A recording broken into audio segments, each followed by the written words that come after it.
Hello everyone, it's Shane Kanto, your Wasteland reviewer, and I'm here to review Star Wars Rebels. And this is a 4-season animated series that focuses on a period after Revenge of the Sith, leading up to the dawn of the rebellion and going into A New Hope.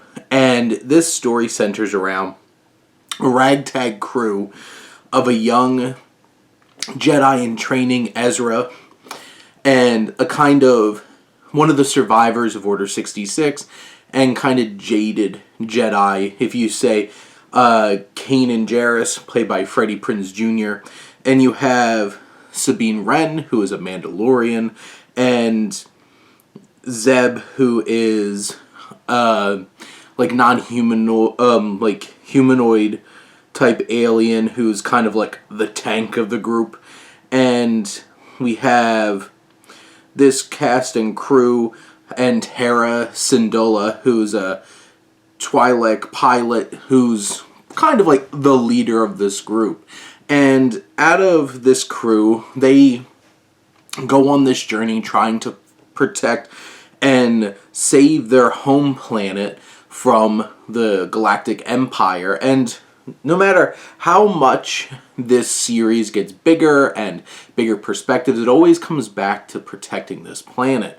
And I feel like that's pretty important, that it has such a defined and connected arc to it, and being able to invest in that. And yeah, they have to go all over the galaxy to be able to lead up to this point and try to take back their home, but it's one of those kinds of things where all that build-up is certainly worth the wait. And you have this particular group who confront some really significant antagonists in the history of Star Wars, and you have in this first season really Ezra and Kanan having to go toe-to-toe with the Grand Inquisitor, voiced by Jason Isaacs. And Isaacs is so intimidating, and just the design of this particular Inquisitor is awesome. And the Inquisitors are big antagonists for the first half of the series as they're working for Darth Vader. And we get Vader, and we get one of the most awesome moments of Vader in any Star Wars property in this series, especially when he goes toe-to-toe with his former Padawan, Ahsoka Tano. And Ahsoka is a great addition to this series as well, even though she's not in it that much. But her confrontation with Vader really parallels Obi-Wan's confrontation with Vader in the Obi-Wan series, and just delivers such an impactful moment. But as Vader and the Inquisitors kind of move out of this series, it's a whole new galactic enemy, and that is Grand Admiral Thrawn. And Thrawn is such a compelling villain. He is intelligent and calculating, the art of war, and he is reserved. He is not freaking out. He doesn't have his emotions guiding everything. And Lars Mikkelsen is a fantastic villain in Thrawn, leading up to such an interesting and mysterious end to him, and one very core character of this series. And it's such an interesting ending, and it brings so many questions. And like, honestly, the main reason why I really wanted to finish the series, because I was only halfway through, was Ahsoka series coming out, because this arc all comes back, and this series gives you hope, but leaves you on a bit of a somber note. And you have one of our crew coming to a very emotional and impactful end in the last few episodes of this series. And this series, people have said like it's too much for kids. I'm like, I don't know what the hell you're talking about. This series balances some intense action and thrills.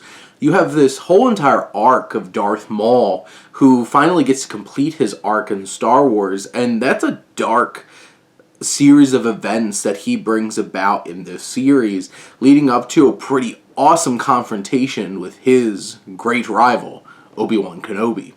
And this particular series has the action, it has the rebellion. It even goes into the deeper mystical elements of the Force, which is abstract and engaging. So this series feels very mature. And this is a series that I think is so worth taking the time.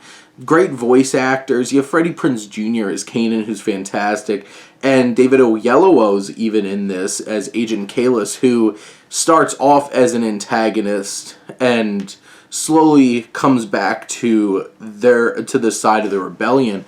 But this deals with the aftermath of the clones, who is there, and you get Captain Rex, which is pretty cool along the way. There's just so many moving pieces to this series that builds this world of Star Wars and creates great conflict.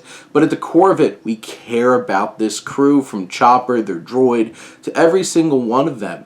They each get their arcs. We get to see Sabine go back to the world of Mandalore and dealing with the Mandalorian Civil War, and we see Bo-Katan and Kreese coming back as well. And there's so many layers we see.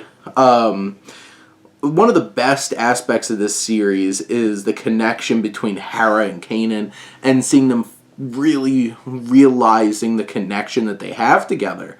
Now, you could say Ezra's a little annoying at times, but so is Luke, so is Anakin. So it's part of the course for Star Wars to have young, annoying characters. But then he matures and turns into quite a compelling character along the way.